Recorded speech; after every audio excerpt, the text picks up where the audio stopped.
সুপ্রিয় শিক্ষার্থীরা, অনলাইন ক্লাসে ইসলামী ইতিহাস ও সংস্কৃতি বিভাগের অধ্যাপক নাসিমা খন্দকার তোমাদের সবাইকে স্বাগত জানাচ্ছি। নিশ্চয়ই মহান রব্বুল আলামিনের রহমতে আমরা সবাই যার যার জায়গায় ভালো আছি, সুস্থ আছি এবং নিরাপদেই আছি।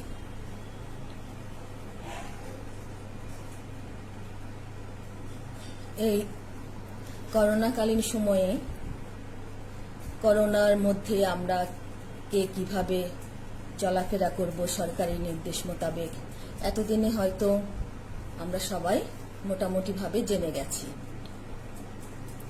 এবং করোনায় আমরা আতঙ্কিত না হয়ে আমরা আমাদের প্রয়োজন সচেতনতা বোধ বৃদ্ধি করা। কিভাবে সেটা? আমরা প্রয়োজনের বাইরে ঘর থেকে বের হব না। যদি একান্ত প্রয়োজনই হয়, আমরা যদি বাইরে যেতেই হয়, তাহলে তোমরা সবাই আমরা জানি যে মাস্ক পরে যেতে হবে, নিরাপদ দূরত্ব বজায় রেখে চলতে হবে এবং কাজ শেষ করে যখন আমরা বাসায় ফিরব তখন আমরা হাত ধুয়ে নিব। হাত ধোয়ার আগে কিন্তু কাউকে কোনো কিছুই ধরা যাবে না। এগুলো আমরা মোটামুটি সবাই শিখে গেছি, কি বলো তোমরা? যাই হোক, আসো আমরা এবার আমাদের ক্লাসের মূল ক্লাসে চলে আসি। আমাদের বিষয় কোড হচ্ছে, অবশ্যই তোমরা সবাই জানো, তারপরেও বলছি, আমাদের বিষয় কোড হচ্ছে 31-1603 আর শিরোনাম হচ্ছে বাংলার সামাজিক, সাংস্কৃতিক ও অর্থনৈতিক ইতিহাস। এই অর্থনৈতিক ইতিহাসটা কত থেকে কত সাল পর্যন্ত? 1200 থেকে 1765 খ্রিস্টাব্দ পর্যন্ত। আর আমাদের আজকের টপিক হচ্ছে সুলতানি বাংলার শাসক শাসিতের যোগাযোগের সূত্রগুলো।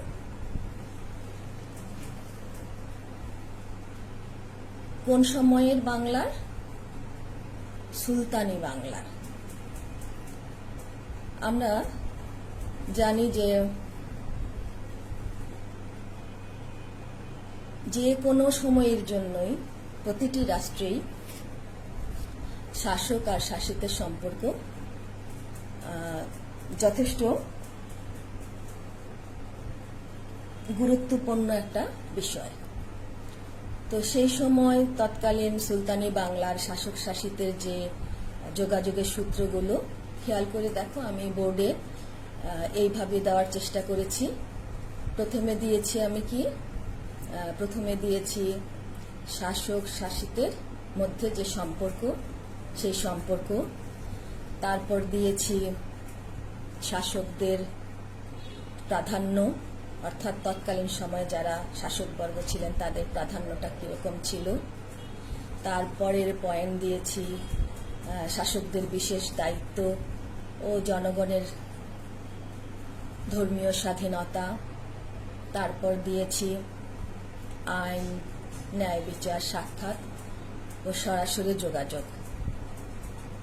তারপরের পয়েন্ট দিয়েছি অর্থনৈতিক স্বাধীনতা, শান্তি শৃঙ্খলা। তারপর দিয়েছি উৎসব। উৎসবের মাঝে আমাদের দুটো উৎসব আমি এইভাবে দিয়েছি, একটা হচ্ছে সামাজিক উৎসব আর একটা হচ্ছে ধর্মীয় উৎসব। যোগাযোগের সূত্রের মাঝে আমি আর কি দিয়েছি? আর দিয়েছি পীর, আউলিয়া, সুফি দরবেশ। তারপর দিয়েছি শিল্প, সাহিত্য ইত্যাদি। অর্থাৎ আরো তাদের যোগাযোগের সূত্র হিসাবে আমরা আরো অনেক কিছুই দিতে পারি। তারপরও প্রধান প্রধান সম্ভাব্য যে পয়েন্টগুলো সেগুলো আমি দিয়েছি। প্রথমে তাহলে আমরা কি দিয়েছি? শাসক শাসিতের মধ্যে যে সম্পর্ক, ঠিক আছে? এখন এই যে শাসক শাসিতের সম্পর্কটা, এটা কোন সময়ের? আমরা জানি যে ত্রয়োদশ শতাব্দীর গোড়ার দিকেই বাংলা সহ পূর্ব ভারতের মুসলমান রাজনৈতিক শক্তির প্রসার ঘটে। 1205 খ্রিস্টাব্দের প্রথম দিকে গৌড় রাজধানী করে বখতিয়ার খলজি বাংলা বিজয় করেন এবং একটি মুসলিম রাজ্য স্থাপন করেন। এটা আমরা সবাই জানি। তখন থেকেই অন্যান্য অংশে মুসলমান শাসন বিস্তার করে এবং শেষ পর্যন্ত দেখা যায় যে সমগ্র বাংলায় তার বিস্তার ঘটে।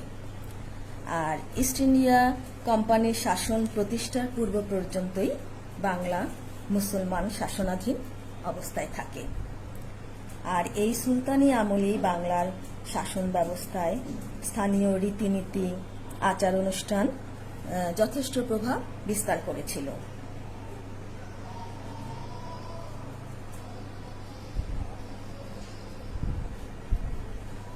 দেখা যায় যে শাসক আর শাসিতের মধ্যে একটা সুন্দর সম্পর্ক গড়ে উঠেছিল। শাসকরা জনগণের বিভিন্ন অভিযোগ শুনতেন এবং সেগুলোর সমাধান করার চেষ্টা করতেন।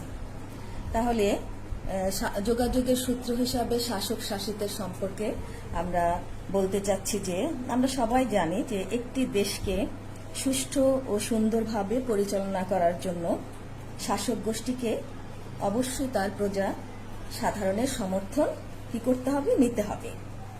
কারণ সাধারণ জনগণের সমর্থন ছাড়া কোনো শাসক শান্তিপূর্ণভাবে দেশ পরিচালনা করতে পারে না। আবার শাসক গোষ্ঠীকে প্রজা সাধারণের ন্যায্য অধিকারের দিকেও লক্ষ্য রাখতে হবে। তাহলে একটি দেশ সুন্দরভাবে পরিচালিত হবে। শাসক শাসিতের মধ্যে সুমধুর সম্পর্ক না থাকলে সেই শাসন ব্যবস্থার দীর্ঘ মেয়াদী হতে পারে না, এটা আমরা জানি। তাহলে শাসক শাসিতের সম্পর্কে পর বলতে চাচ্ছি যে শাসকদের যে সমাজ ব্যবস্থায় নিরঙ্কুশ প্রাধান্য রয়েছে, সেই প্রাধান্যে দেখা যায় যে সুলতানি আমলে বাংলার শাসন ব্যবস্থায় শাসকই ছিলেন সর্বময় ক্ষমতার অধিকারী। ফলে কি হয়? ফলে সমাজ জীবনে তিনি ছিলেন সর্বোচ্চ মর্যাদার অধিকারী। আর হিন্দু ও মুসলমান উভয় শাসকই এই সামাজিক মর্যাদা ও প্রাধান্য কি করেছিলেন? মেনে নিয়েছিলেন। আবার এদিকে যে বিশ্ব মুসলিম সমাজের নেতা হিসাবে যে আব্বাসীয় খিলাফতের সার্বভৌমত্ব, সেটাও বাংলার শাসকরা স্বীকার করে নিতেন। তারপর দেখা যায় যে প্রদেশের যে সৈন্য সামন্ত জনগণ, এগুলো তার শাসকদের কর্তৃত্বাধীন ছিল এবং তার ন্যায় বিচারের উপরই তাদের কল্যাণ নির্ভর করত।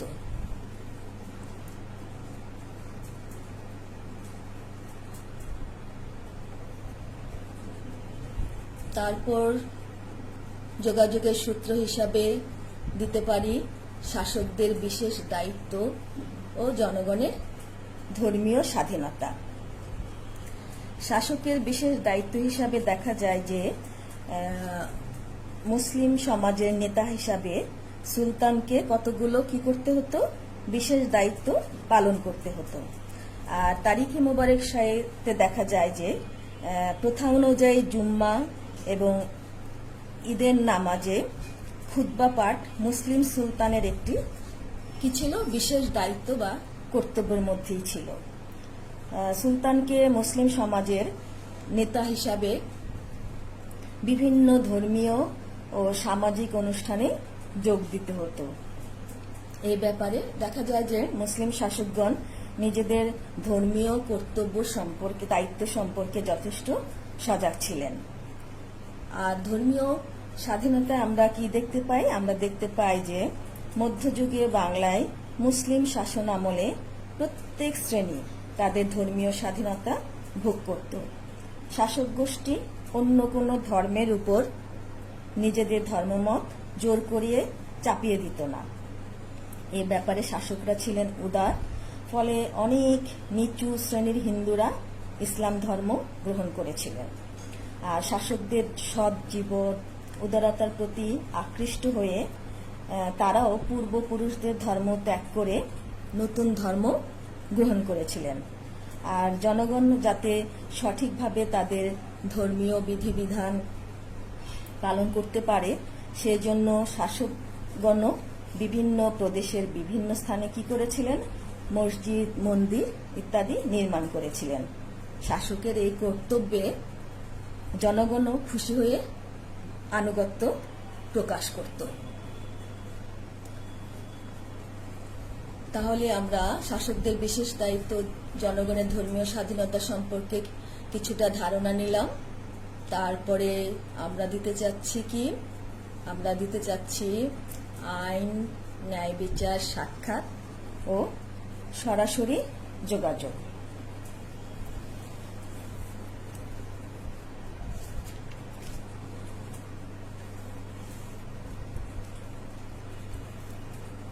আইনে আমরা বলতে চাচ্ছি যে সুলতানি আমলে আইন কি ছিল, সবার জন্য সমান ছিল।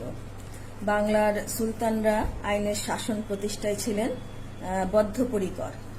দেশে আইনের শাসন প্রতিষ্ঠা করার জন্য বাংলার সুলতান গিয়াসউদ্দিন আজম শাহ কেউ পর্যন্ত কাঠগড়ায় দাঁড়াতে হয়েছিল। ঐতিহাসিক গোলাম হোসেন সলিম তার রিয়াজুস সালাতিন নামক গ্রন্থে বলেন যে সুলতান গিয়াসউদ্দিন আজম শাহ প্রায়ই তীর চর্চা করতেন। একদিন একটি তীর লক্ষ্যভ্রষ্ট হয়ে এক বিধবার পুত্র অথবা নাতির গায়ে আঘাত করলে ছেলেটি গুরুতর আহত হলে বিধবা বুড়ি কি করলেন, কাজীর দরবারে গিয়ে সুলতানের বিরুদ্ধে নালিশ করেন। কাজী সুলতানের বিরুদ্ধে সমন জারি করলে সুলতান আদালতে এসে তার অনিচ্ছাকৃত ভুলের জন্য ক্ষমা চান এবং বুড়িকে প্রচুর স্বর্ণ মুদ্রা দিয়ে খুশি করেন। এতেও দেখা যাচ্ছে যে আইনের মাধ্যমেও শাসক শাসকের মধ্যে যোগাযোগ ঘটেছে। তারপরে দেখা যায় যে ন্যায় বিচারেও আমরা দেখতে পাই যে মধ্যযুগে বাংলার শাসকগণ ইসলামী শরীয়ত অনুযায়ী বিচার কার্য পরিচালনা করতেন। বিচার কার্য পরিচালনার কোনো পক্ষপাতিত্ব করা হতো না। শাসক, প্রজা, উঁচু নিচু, ধনী গরিব সকলেই আইনের চোখে সমান ছিলেন। অপরাধ করলে শাসককেও কাজীর দরবারে বিচারের সম্মুখীন হতে হতো। সেটা আমরা আইনের মাধ্যমে সেই কাহিনীটা জানতে পেরেছি। তারপরে সাক্ষাৎ লাভও করতেন। সাক্ষাৎ লাভে আমরা কি দেখতে পাই? সাক্ষাৎ লাভে আমরা দেখতে পাই যে রাষ্ট্রপ্রধান এবং আইন প্রণয়নকারী হিসাবে সুলতান ছিলেন রাষ্ট্রের সর্বোচ্চ বিচারপতি। আর সবলের বিরুদ্ধে দুর্বলের অধিকার সংরক্ষণ করাই ছিল তার কর্তব্য। তাই কোনো অত্যাচারিত সাধারণ জনগণ সুলতানের নিকট কি করতে পারতেন? সরাসরি অভিযোগ পেশ করতে পারত। আর সুলতানও ব্যক্তিগতভাবে জনগণের অভাব অভিযোগ শ্রবণ করে তা সমাধানের জন্য কোর্টে বসতেন। আবার সুলতানের কাছে সরাসরি অভিযোগ পেশ করতে পারলে কি হতো? সুফল পাওয়া যেত। এই যে কাজগুলো করা হতো, এই কাজগুলো কিভাবে করা হতো? সরাসরি যোগাযোগের মাধ্যমে। তাহলে আমরা সুলতানি আমলে শাসক শাসিতের মধ্যে সরাসরি যোগাযোগের বিভিন্ন সূত্র আমরা দেখতে পাই। যেমন দরবারে প্রজারা সুলতানের কাছে তাদের অভাব অভিযোগের কথা সরাসরি জানাতেন। দেখা যায় যে খুলনা বাগেরহাট জেলায় খান জাহান আলীর ৬০ গম্বুজ মসজিদের একটি কক্ষকে প্রত্নতত্ত্ববিদ ও ঐতিহাসিকরা দরবার কক্ষ হিসাবে চিহ্নিত করেছেন। এখানে তিনি জনগণের সাথে মিলিত হতেন এবং তাদের অভাব অভিযোগের কথা শুনে তা সমাধান করার চেষ্টা করতেন। এতে আমরা শাসক শাসিতের সাথে প্রত্যক্ষ বা সরাসরি যোগাযোগের সূত্র পাই। তাহলে দেখা যাচ্ছে আইন, ন্যায় বিচার, সাক্ষাৎ, সরাসরি যোগাযোগ সবকিছুর সাথে শাসক শাসিতের মধ্যে সরাসরি যোগাযোগের সূত্র আমরা দেখতে পাই। ঠিক আছে, তারপরে আমরা কি দিয়েছি? তারপরে আমরা দিয়েছি অর্থনৈতিক স্বাধীনতা।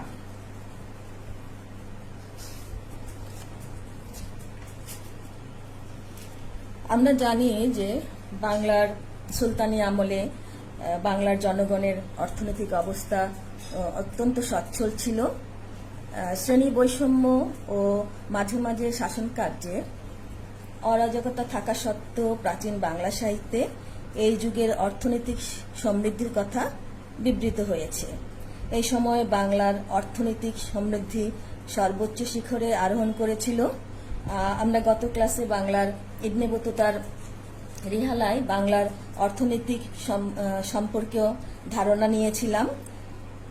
তৎকালীন বাংলার সামুদ্রিক বাণিজ্য পথ উন্মুক্ত থাকায় জনসাধারণ কি করত, সহজেই অভ্যন্তরীণ বাণিজ্য দ্রব্য বিনিময় করতে পারত। আর দেখা যায় যে এই সময় টাকার অনুপাতে দ্রব্যমূল্যের দাম ছিল খুবই কম। আবার ইউরোপীয় বিভিন্ন জাতীয় বাংলায় বাণিজ্য বিস্তার করে বহু অর্থ সমাগম হতো। তাহলে এবং এই অর্থনৈতিক স্বাধীনতাও জনগণকে অনেক সুযোগ সুবিধা দেওয়ার চেষ্টা করা হয়েছিল। জনগণ অর্থনৈতিকভাবে সমৃদ্ধ হওয়াতে কি হতো, যাতে রাজ্যে শান্তি ও নিরাপত্তার সাথে সমাজে বসবাস করতে পারে, সেই জন্য শাসক শ্রেণী কি করতেন, সেই জন্য শাসকরা প্রত্যেকটি শহরে কোতোয়ালি নিয়োগ করতেন। চুরি, ডাকাতি, অপহরণ প্রভৃতি অপরাধ থেকে জনগণকে রক্ষা করার দায়িত্ব এই কোতোয়ালের ছিল। আবার কোতোয়াল শহরগুলোতে পুলিশি দায়িত্ব পালন করত। ফলে দেখা যাচ্ছে যে এই শান্তি শৃঙ্খলা নিরূপণের ফলে সাধারণ জনগণের সাথে তাদের একটি সুন্দর মধুর সম্পর্ক গড়ে উঠেছিল। তাহলে আমরা অর্থনৈতিক স্বাধীনতা ও শান্তি শৃঙ্খলার পর দিতে যাচ্ছি উৎসব।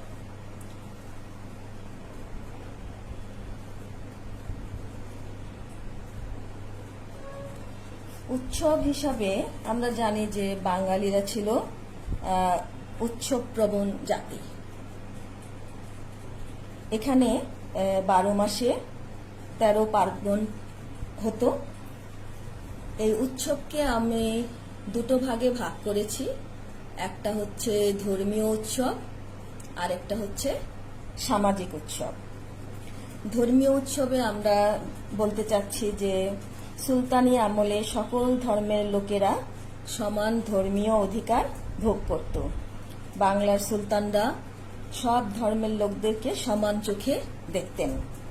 মুসলমানদের ধর্মীয় উৎসব যেমন ঈদ উল ফিতর, ঈদ উল আজহা, মহরম, ঠিক তেমনি হিন্দুদের দুর্গাপূজা, বিভিন্ন ধর্মীয় উৎসবে বাংলার সুলতানারা কি করতেন, উদারভাবে পৃষ্ঠপোষকতা করতেন। এইভাবেই বিভিন্ন দেখা যায় যে বিভিন্ন উৎসবের মাধ্যমেও শাসক শাসিতের মধ্যে যোগাযোগ ঘটত। আর সামাজিক উৎসবও ছিল বাঙালিরা উৎসবপ্রবণ জাতি। এখানে সামাজিক উৎসবে বাংলারা সুলতানরা উদারভাবে পৃষ্ঠপোষকতা করতেন, আর প্রজারাও এসব উৎসবে যোগদান করতেন অকাতরে। এভাবে সামাজিক ধর্মীয় দুটো উৎসবের মাধ্যমেই শাসকের সাথে শাসিতের যোগাযোগ সংযোগ ঘটত।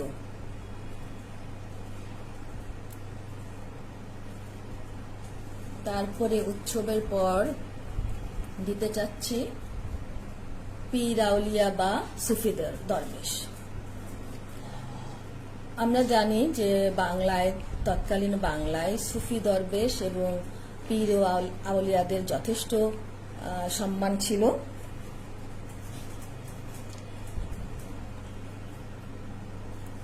এবং এই পীর আউলিয়া ও সুফি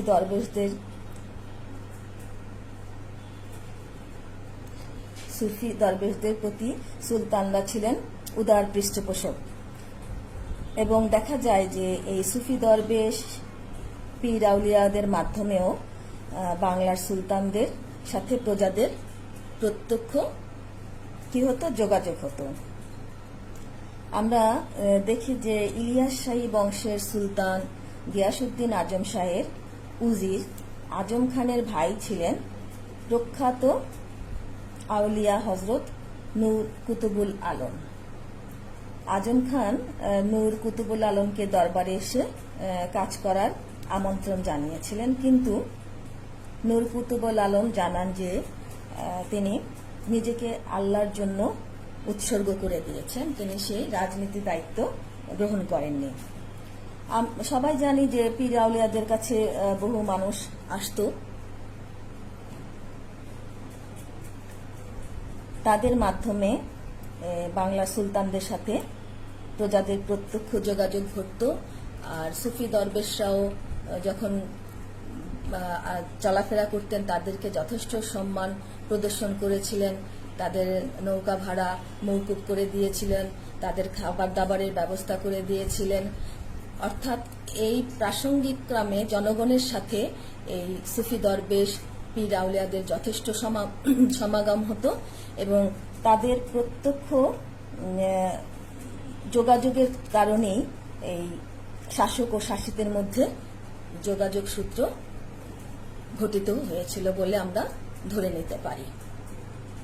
তাহলে এই হচ্ছে পীর আউলিয়া সুফি দরবেশদের মাধ্যমে যোগাযোগ সূত্র শাসক শাসিতের শ্রেণীর। তারপরে দিয়েছি শিল্প সাহিত্য।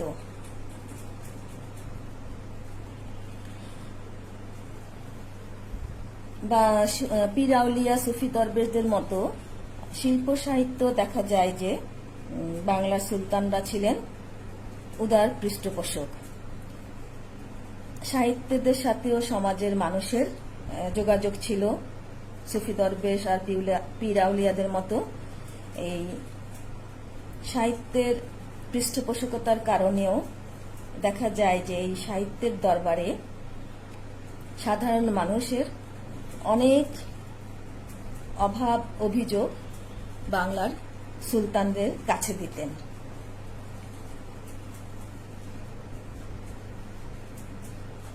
এইভাবে সাহিত্যিকদের মাধ্যমেও শাসকের সাথে শাসিতের যোগাযোগ ঘটত।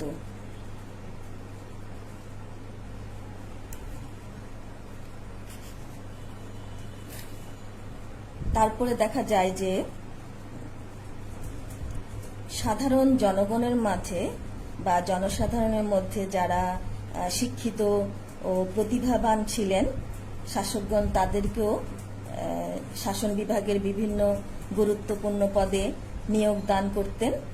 আবার স্ব ক্ষেত্রে এইসব প্রতিভাবান লোকেরা কৃতিত্বের স্বাক্ষর রেখে শাসক শ্রেণীর কাছে নিজেদেরকে আরো গ্রহণযোগ্য করে তুলতেন। তাহলে দেখা যাচ্ছে যে শাসন কার্যের বিভিন্ন অংশগ্রহণের মাঝে এই শাসক শাসিতের যোগাযোগ সূত্র আমরা ধরে নিতে পারি। এতক্ষণ আমরা যোগাযোগের সূত্রগুলো জানলাম। প্রথমে দিয়েছি শাসক শাসিতের সম্পর্ক, তারপরে দিয়েছি সেই শাসক শ্রেণীদের প্রাধান্য, তারপর দিয়েছি শাসকদের বিশেষ দায়িত্ব, জনগণের ধর্মীয় স্বাধীনতা, আইন ন্যায় বিচার, সাক্ষাৎ সরাসরি যোগাযোগ, অর্থনৈতিক স্বাধীনতা, উৎসব, পীর আউলিয়া সুফি দরবেশ, শিল্প সাহিত্য ইত্যাদি। অর্থাৎ এরপরে আরো যদি তোমরা আরো কিছু অ্যাড করতে পারো তোমরা অ্যাড করতে পারো, কোনো সমস্যা নেই। এরপরে আমরা খেয়াল করে দেখো পাশে কি দিয়েছি। যোগাযোগের সূত্রের পর পাশে দিয়েছি জনকল্যাণকর কাজের প্রকৃতি। এখানে হচ্ছে সব যোগাযোগের সূত্রগুলো ছিল এখানে। তারপরে এখানে আমি দিয়েছি জনকল্যাণকর কাজের প্রকৃতি। এই যে কাজগুলো, এই কাজগুলো করার জনকল্যাণ বললেই কিন্তু আমাদের চোখের সামনে ভেসে ওঠে জনকল্যাণমূলক সব কাজ। এই জনকল্যাণমূলক কাজগুলো কি কি এখানে আমি কি দিয়েছি দেখো। বাঁধ ও সড়ক নির্মাণ, পুল নির্মাণ, কূপ খনন, দিঘি খনন, হাসপাতাল নির্মাণ, মসজিদ মাদ্রাসা খানকা নির্মাণ, শিক্ষা ব্যবস্থা মুদ্রা, আবার এখানে দিয়েছি ইত্যাদি। এই প্রশাসনের জনকল্যাণকর কাজের প্রকৃতি হিসাবে আমরা বলতে চাচ্ছি যে শাসক গোষ্ঠী প্রজাদের কল্যাণের কথা চিন্তা করে বিভিন্ন ধরনের উন্নয়নমূলক কাজ করেন।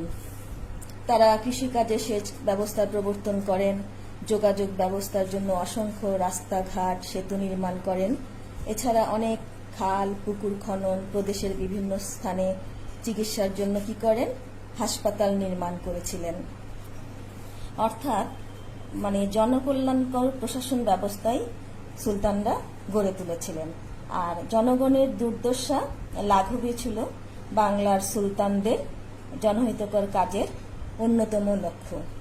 সেই হিসাবে বাঁধ ও সড়ক নির্মাণ করেছিলেন দিল্লির দরবারের প্রখ্যাত ঐতিহাসিক মিনহাজুস সিরাজ। তার বিখ্যাত গ্রন্থ তবাকাতি নাসিরিতে উল্লেখ করেন যে বাংলার সুলতান গিয়াসউদ্দিন ইয়াজ খলজি বহু খাল খনন ও সেতু নির্মাণ করে লখনৌতি ও তার পার্শ্ববর্তী অঞ্চলকে বন্যার হাত থেকে রক্ষা করেন। সুলতান দেবকোট ও লখনৌকে রাজধানী লখনৌতির সাথে সংযুক্ত করে তিনি একটি সড়ক নির্মাণ করেন, যা ছিল মাত্র 10 দিনের পথ। পরবর্তী বাংলার সুলতানরাও জনকল্যাণের জন্য বহু সড়ক নির্মাণ করেন। খুলনার বাগেরহাট জেলার খানজাহান আলীর নির্মিত রাস্তাঘাট আজও সেসব স্মৃতি সাক্ষ্য বহন করে আছে। তারপরে দিয়েছি পুল ও নির্মাণ। পীর মোহাম্মদ সত্তারি লিখিত রিসালাত উস শুহাদাত নামক গ্রন্থে জানা যায় যে বাংলার সুলতান রুকুনউদ্দিন বরবক শাহ লখনৌতির পার্শ্ববর্তী অঞ্চলকে বন্যার হাত থেকে দীর্ঘ 7 বছর ধরে বাঁধ নির্মাণ করে সাফল্য পাননি। পরে হযরত শাহ ইসমাইল গাজী রহমতুল্লাহের পরামর্শে কি করলেন, পুল নির্মাণ করে নদীকে নিয়ন্ত্রণ করেন।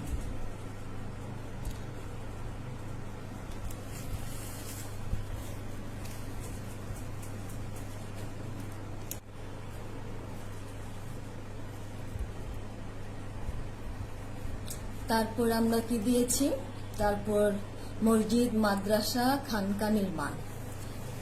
এই যে মসজিদ মাদ্রাসা খানকা নির্মাণ, এগুলো কিন্তু ছিল তৎকালীন সুলতানি আমলের বাংলা শাসক গোষ্ঠী ছিল শিক্ষার পৃষ্ঠপোষক। এই শিক্ষা গ্রহণকে তারা ধর্মীয় কর্তব্য বলে মনে করত। তাই দেশের সব জনসাধারণ যাতে শিক্ষার আলো গ্রহণ করতে পারে, সেজন্য শাসক শ্রেণী অনেক মাদ্রাসা মক্তব বিদ্যালয় নির্মাণ করেছেন। আমরা জানি যে বখতিয়ার খলজি থেকে শুরু করে সমস্ত বাংলার সুলতানি মসজিদ মাদ্রাসা খানকা নির্মাণ করতেন, এবং আগেও বলছি যে এটা তারা তাদের ধর্মীয় কর্তব্য বলে মনে করতেন।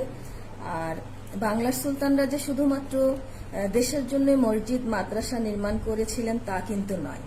সুলতান গিয়াসউদ্দিন আজম শাহ ও সুলতান জালালউদ্দিন মোহাম্মদ শাহ মক্কা ও মদিনায় মাদ্রাসা ও সরাইখানা নির্মাণ করেন, এবং হাজিদের পানির কষ্ট নিবারণ করার জন্য সেখানে খাল খনন করেন ও সেখানকার মুসলমানদের জন্য উপহার সামগ্রী প্রেরণ করেন। এতে বোঝা যায় যে বাংলার মুসলমান সমাজ বিকাশে বাংলার সুলতানদের অনেক অবদান ছিল।